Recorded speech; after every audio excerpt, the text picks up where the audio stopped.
My special guest today is the Sultan of Swag, Lash Fary. Lash transformed a concept into a proven industry standard and bona fide media obsession with appearances on hundreds of television shows and mentions in thousands of news articles. Lash uses his profile, his media clout, and reputation to spotlight brands and causes. Welcome back, Lash.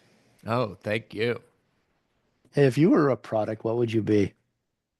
Oh, it would have to be a skincare product or a tennis product. Tennis. I like that answer. Or a Um, Timothy Chalamet tank top, perhaps. now that's original. Is that an idea for a future gift bag? Maybe. No, just I just think he's so adorable. I was rooting for him to win the Oscar this year. Uh, yeah, incredible. I just saw the movie he did with about It the was really good. I really yeah, enjoyed it. yeah. It was so funny, I like as I was watching it, I was just like so mesmerized by the Joan Baez character. So when mhm. that actress, who I wasn't familiar with, to be honest, was nominated for an Oscar, it's one of those like, of course. And I'm so glad that that was acknowledged because like that was the sense as I was watching it, is that it was a special performance. Do you do that? Do you because you go to all? Are you there at all of these events? Oh I mean, God, no.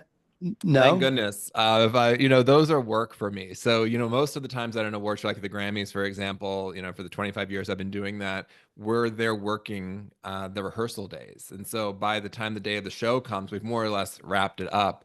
And I haven't been to the Grammys since the year Barbra Streisand was there being honored.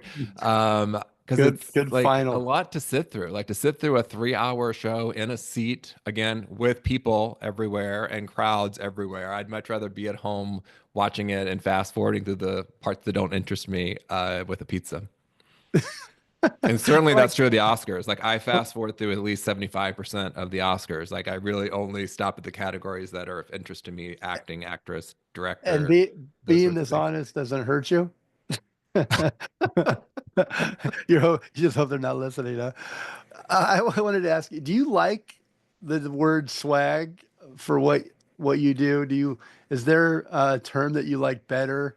No, I Or like it. It stands yeah. for sealed with a gift, is where they say the origination point was for that. Or stuff we all Oh, get is sort of a variation that some celebrities have used. But I yeah. like swag. I always thought it meant stuff we all get. And the reason why is from Michael on The Office. You know, Oh, well, I love The Office, but I missed that part. yeah, But he yeah, gets I us. like swag. Okay, good. I So like it we're so using much it's part of my Instagram handle. My Instagram handle is swag assets, actually, because distinctive was taken and too long.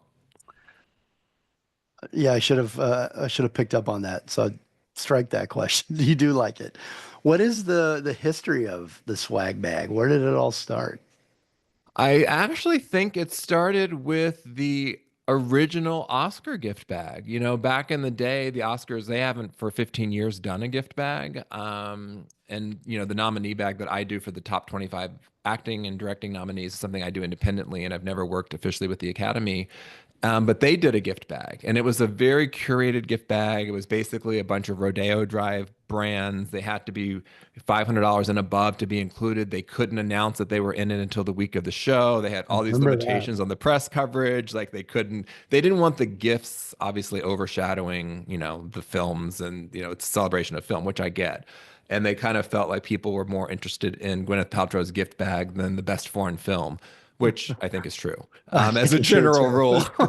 And so they got out of the gift bag business, and which I think made sense for them. But when they were doing it, it was the thing, like to be in the Oscar gift bag and to be picked, and that sort of thing. And it really was a selection process. You had to send your product in; it had to be evaluated. They only picked one thing per category.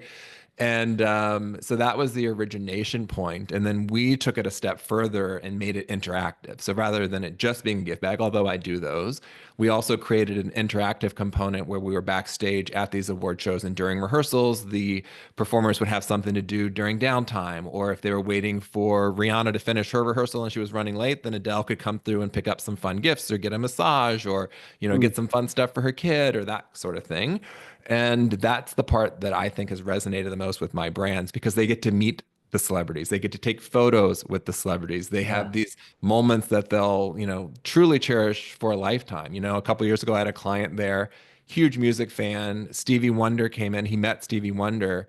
And I went over there and I was like, "Are you crying?" And he literally was crying tears of joy that he got to meet his idol, Stevie Wonder.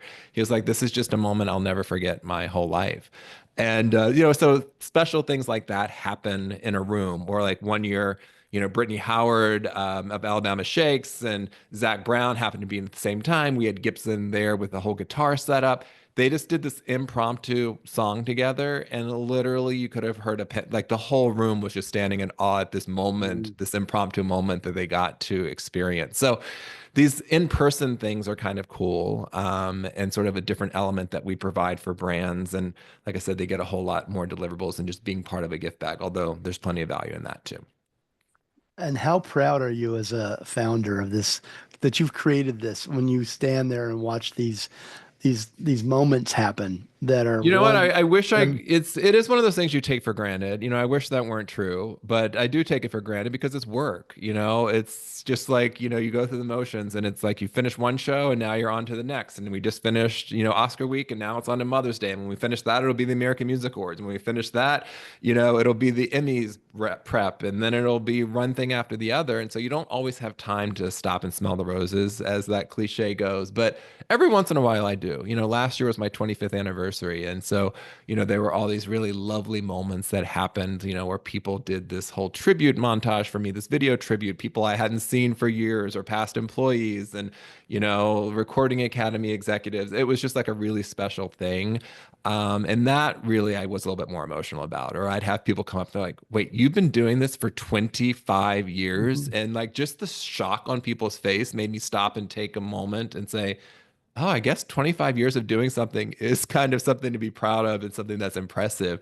Because most businesses don't even last that long, and to still be going strong. But again, it's sort of like I'm a product of my own business model in that I'm only still here because of celebrities. Celebrities make me relevant. These celebrity events make my business relevant. And so because they are still top of the heap when it comes to sort of pop culture, I'm still able to have this really cool business. I mean, as an observer listening to your stories, I think it's more than that. If you don't mind me saying, Lash, think about what you said about a gift and receiving a gift, giving and receiving. And yes, the celebrity component, there's the entertainment, and you're the top of your field there.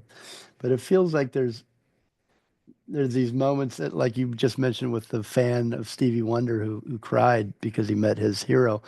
Um, what you do is there's more to it. I think it's pretty special what you do.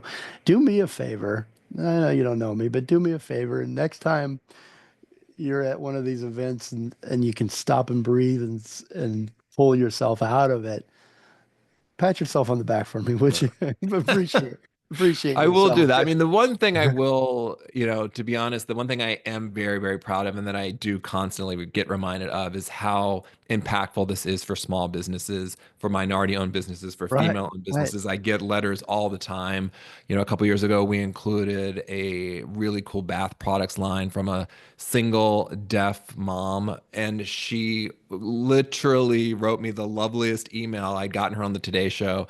She was like, "I've had to close down my store for the day just to fill orders. This is the most I've ever sold, period, let alone in a single day. And this has like changed my year financially. And I just can't thank you enough." So, moments like There you that, which go. I think are sometimes invisible when I get these sort of random messages from people about how awful I am because I'm not doing something for the world. I'm giving stuff to rich people. Although I'm like, am doing a lot for the world too. We do a lot Yeah. for charity. Like for the Oscars this last year, we had a company called Bright Harbor who donated over $1 million worth of their disaster recovery services to folks who lost their homes here in Los Angeles. So I think it's a very myopic view for people not to understand what the full circle is. But the point is it's this really impactful for brands and they're able to really leverage it. And that part I'm sort of more involved in on a day-to-day basis. And that really does make me very happy. It should, and that's what I was trying to say is that I mean it's wrapped in this shiny package, right? And the celebrities play a part to get that attention, but now you're going deeper. You're touching these business owners, these small business owners, and people, um, and impacting their lives. It could be shiny and it could be feel superficial, but it's really not. There's just something really special about what you do, I think, deeper down. And the waves that that causes throughout communities and businesses and the world. And so, if nobody else thanks you, I'm thanking you right now for Well, I what you do. appreciate that. What's the season like? Is it year round, or do you get any downtime, or is it a go go Usually go? Yeah. summers are my downtime. So the last few summers, I just basically took the summer off and just played tennis and went on a couple vacations and, enjoyed life. I had several friends last year who were in Broadway shows that I wanted to see. So I flew to New York and got to see my friends in shows. And although this summer will be a little bit busier because we're going to be building for the Emmys, which are in September. And then I have a Whitney Houston 40th anniversary of gala in Atlanta that we're helping with in August. And so this summer will be a little bit busier. Sounds like fun business. Okay, well, let's take another real quick break, and when I come back, I want to dig into to what you do, maybe get some lessons from you on how to put together a great swag bag for for somebody's small party at home, and rules of the game, rules of the business, and so much more. We're talking with Lash Fary, the gift guru, distinctive assets, the OG of celebrity gifting. Um, Go to distinctassets.com to learn more. And you can also follow him on Instagram at Swag Assets. So do both those things while we take a break, and we will be right back. Meet us back here in 2 minutes.